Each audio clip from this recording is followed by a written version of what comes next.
Joining us on Pirate Radio Live on this Wednesday, DB, Danny Beal, live from, I believe, Mecklenburg County. Where you at, Danny? Pineville, everybody. Pineville. What's going on in Pineville? Getting ready for my pro day on Sunday. Looking forward to it. Get some work in. Just threw a bullpen and went well, so looking forward to it. Where? A few questions on that. A, where is your pro day? It is in Pineville. It's at this facility called Tread. We'll have probably 60 to 70 guys at this pro day on Sunday. That'll throw in front of a bunch of MLB scouts, and hopefully I'll get a shot, and we'll go from there.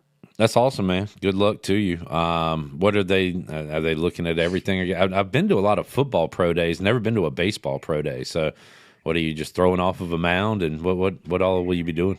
Yeah, it's going to be a first for me.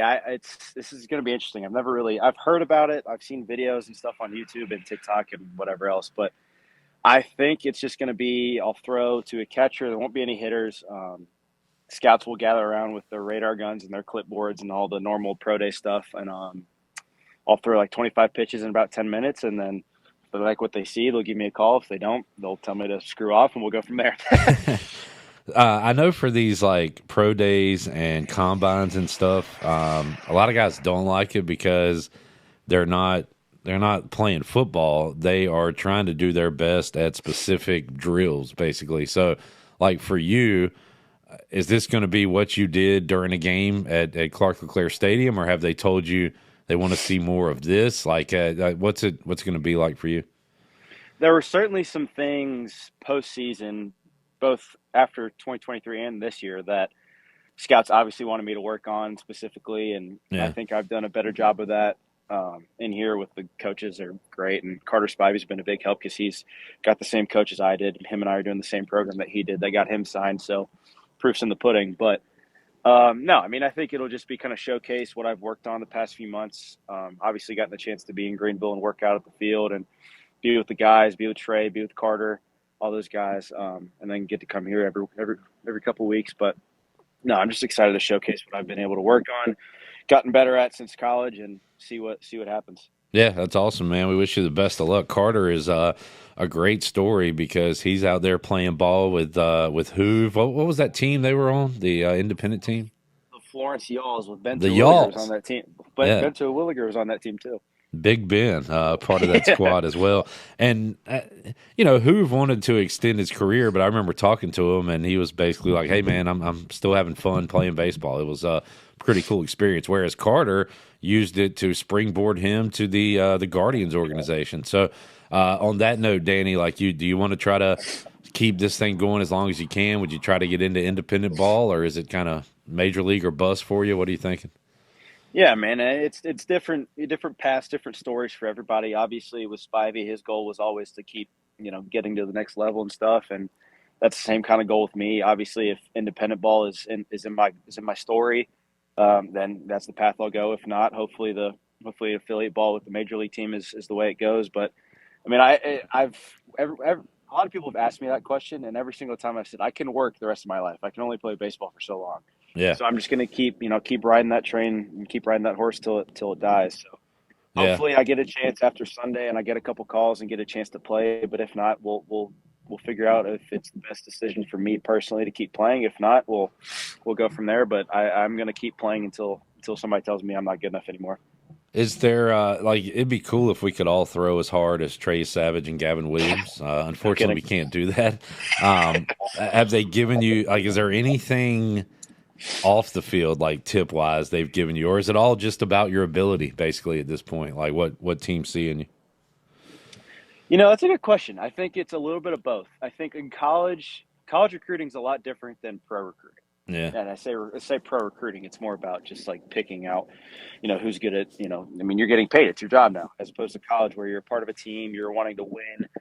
After college, it's a lot more individualized. It's a yeah, lot more, what can you do for me? What have you done for me lately? That kind of thing. I mean, college recruiting's, they're watching how you get out of your car, how you walk to the field, how you act towards your teammates, what you're doing in the dugout in between innings as a pitcher. All of the little things apply. And I think it's to an extent here too as well, but this is a lot more performance based as opposed to when you're in high school getting recruited to college. So I think now it's obviously, I think they'll look at prep work, the post throw work, all that stuff, but a lot of it is based on just, are you good enough? I think is kind of what it's going to come down to here in these next couple of weeks. Danny Beal joining us. DB, I love talking to guys you're like in your position, your age, because you are simultaneously training and also being trained. So from the training part where you've worked with kids, you've worked with other guys, like how much have you enjoyed that? Is that something that you maybe want to get into your next stage of life, coaching, training, staying in the game of baseball? No, I mean, it's been awesome. I've gotten the chance to obviously work at Young's and do lessons, and that's been great. I've gotten the chance to work with a lot of good kids that are very passionate about baseball, as well as their parents, as everybody in Greenville knows. But it's been a privilege of mine to be able to, at least expand on my knowledge of the game and give them what they need to be able to succeed at whatever level they choose to compete at. And I've learned so much stuff here just because it's on such a greater scale of they're catered to a lot of pro guys in here. I mean, I've seen Jameson Tyon thrown in here. Paul Skeens was in here a couple weeks ago. It's cool to see guys like that. But I mean, at the end of the day, it's been a great experience to be able to learn more about the game. And if the path for me is to coach, then I'll know that I'll have a lot of knowledge through Coach Godwin, Coach Knight, and all the coaches here that have helped me a ton. And it's a cool experience, even if it doesn't work out. DB joining us, and unfortunately, Danny, I think Cliff Godwin's run at ECU's over. I saw a preseason top 25. Pirates aren't in it, so it's Listen, done. that's right? one poll. Everybody, I know, I saw on Twitter, everybody's freaking out because we're not in top 25 for perfect game, which is a poll nobody gives a crap about. But let's all relax. The Pirates are going to be fine. Let's not push the panic button yet. For the God's sake, it's beginning of January. The funny part is I haven't talked to Cliff about it, but if I bring, it's so funny, man. If they're in a poll, he wants to ignore that because it's rat poison. So do I say, hey, Cliff, congratulations, you're not in the top 25? Like, how do I approach that with Cliff Godwin when I talk to him? I'm going to be completely honest with you. I don't even think he's seen it or gives a crap what it looks like for right now. I think he's of the mindset it's January. Yeah. If we get to opening day and people are doubting us, he'll use it as the Nick Saban rat poison. He'll use it as motivation for the guys. Like, nobody believes in you, and if we're in polls, great, go out and prove it. He's good at motivation factors like that. And at the end of the day, it doesn't matter how high we're ranked. We've been ranked in my 4 years. We've been ranked in the top 5 and gotten swept by Tulane or gotten beat 2 out of 3 by Wichita State. So anybody can get beaten on any given day. It's the way baseball is. That's why we love it. Planning to talk to both Austin Knight and Jeff Palumbo next week on Pirate Radio Live. Danny, what is this portion of the calendar year like for the Pirate players? As you know, February, it's go time. How about at this point in January? What are the guys doing now? Yeah, normally it's pretty slow when you get right back. I mean, normally Coach Godwin has the guys get back a week before school starts just to kind of get back in the flow of things. And then when school starts, you hit the ground running. And he's always done a great job, at least since I was in school, even before that, just making sure that we're prepared and we're not, behind the 8 ball when school starts, because, it just adds another layer of conversational, stupid things that you have to worry about on top of baseball. But you get into preseason where for a couple of weeks the position players get their feet back under them, get back used to playing together in the infield and the outfield. Pitchers are throwing bullpens, and then I think 3-4 weeks before the season starts is when we'll start scrimmaging, and those are like the high intense scrimmages because everybody's playing for a job. The freshmen are done learning how to play East Carolina baseball in the fall. This is all about, hey, like, you want to play, go out and earn it. So these next couple of weeks will be imperative for the pitchers to earn their spots, position players to establish themselves in their roles, and I'm looking forward to it, man. This season's going to be fun. There's a lot of new faces, which it goes to show why we're not ranked and all that stuff. Right. I'm excited. This pitching staff's going to be elite. Coach Knight's done a great job developing them. And you're going to see a lot of guys that you don't know step up. You're going to see a lot of new guys, like the freshmen that are elite in their own right. And position player wise, it's the same thing. Coach Godwin's always going to have them ready, and Henry's going to do a good job developing their approaches throughout the year. So I'm looking forward to it. Yeah, I mean, preseason rankings, I don't think they've ever been important, but what you just mentioned there with the portal and everything, these college sports preseason rankings are more useless than ever, right? I mean, you really don't know until you get out there for a month or so. No, I mean, it's the same thing. I mean, like, you obviously see, like, SEC school kids Sure. going to another SEC school, so it's like, oh, well, he was good at this school, so he's definitely going to be good at this school, and that's not always the case. I mean, we have a lot of guys that are, have good talent that haven't got the chance to play, which is exciting for them because they get to pitch at a high end university where they're going to get looks and they're going to get opportunities to prove themselves. And I'm excited to see those guys get a chance where they were highly ranked coming out of high school, and they finally get a chance to tell their rubber in a big situation. All right, Danny. Let's quick fire here. We'll start with the state of the Patriots. The Pats fired Gerard Mayo.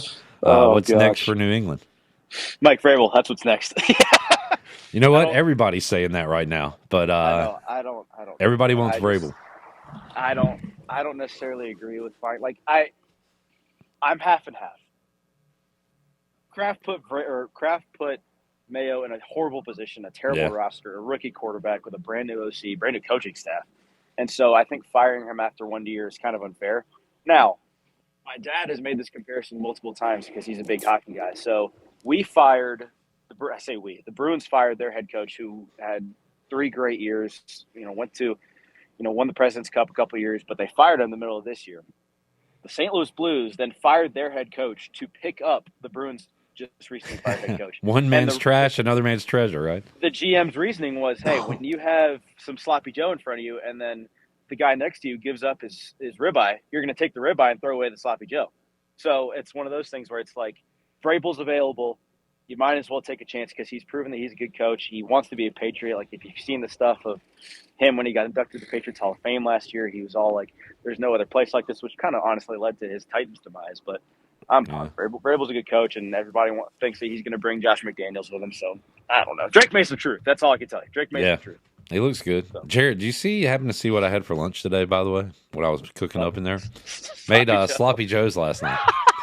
How about that comparison? Nobody brought in a ribeye for me to trade off, so I stuck with the Sloppy Joe. All right, DB, let's talk college football playoff. If Ohio State doesn't win at all, who wins? I don't see a world where they don't, man. I honestly think whoever wins the Cotton Bowl is going to win it. I think there's no way that Notre Dame's got, that Penn State too, that northern tough form and run power, like that kind of thing but it's just Texas has a great defense. They've played down south. They can cover kind of the firepower that was the SEC, and Ohio State's hot. I mean, that Michigan loss was the greatest thing they had to all season in hindsight, but I think if it's not Ohio State, it's got to be Texas. Do my Commanders have a chance Sunday night against the Bucks? Hot take, because they're what seed are they? The 5? 6, right? 6. Hot take. I think they make it to the NFC Championship game. Ooh. And I don't know if they win it, but I think they make it there. Because think of it this way: if the Eagles don't have Hurts on Sunday, it's a flip of a coin. Because the Packers, yes, they haven't played great, but it's still, they don't have their quarterback. They're going to start Kenny Pickett. You have a home game against Green Bay if Green Bay wins that game, because the Vikings de facto are probably going to end up being higher. Well, you're skipping around there, though. Do I have that backwards? So the Packers would play the Lions. Washington would play the next highest seed. Oh, so you'd be on the road either way. All right, so maybe I have that mixed up. Either way, I still think the fact that Jane Daniels has looked as well as he has these past couple weeks, like, yes, there's rookie mistakes in there, but his firepower, dude, and if he keeps feeding McGuire, you should be excited. That's all I'm going to say. Yeah. You should be excited. And, man, Jaden's running right now like he was in October and September, so that's exciting, too. I don't want him to get killed, but, man, when he's running the ball, we are so dangerous. So and you guys played the Bucks earlier in the year, and that was very, very early in Jaden's career and season, so that's the only film they have on him. So it was week 1, and it did not go well, and I think it'll go a little different this time. So exactly, for sure. AFC side, anybody touching the Chiefs? Josh Allen's year, Lamar Jackson's year. No, it's as much as it pains me to say, no. Like I've seen this movie with the Patriots where everybody doubts them. They don't look good, but they're 15-1. Like, they're gonna go to the Super Bowl. They're probably gonna win it. There's as much as I want Josh Allen and as much as I want Lamar to win, they'll win MVP and then the Chiefs will win the Super Bowl. It's inevitable. That has been the story. Random basketball pick tonight. How about Seton Hall at home, Danny? Who they got? They've got a Big East matchup. DePaul. What's the spread? Boy, 3.5 now. I think I got a little lower than that. Let's go with the Pirates. Yeah, I take that deal. Speaking of which, speaking of Pirates, what's the line, Jarrett, for ECU Temple? ECU -3.5. Woo, buddy. Yikes. Respect. Where's that? Is that in Philly or is that in Michigan? No, that's in Greenville. I don't know what is going on with them. Yeah.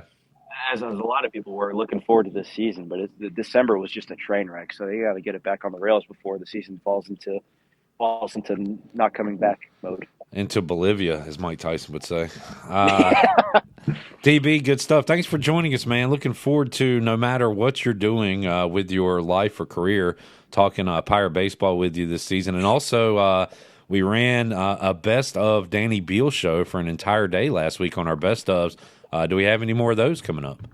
We do. Next week we'll have Austin Knight. We got a couple other great guests coming up. Kevin Young, Carter Spivey. So nice. Look out for that on the way to opening day. But looking forward to some good guests, some good testimony, some good stories, and be on the lookout for that episode next week with AK.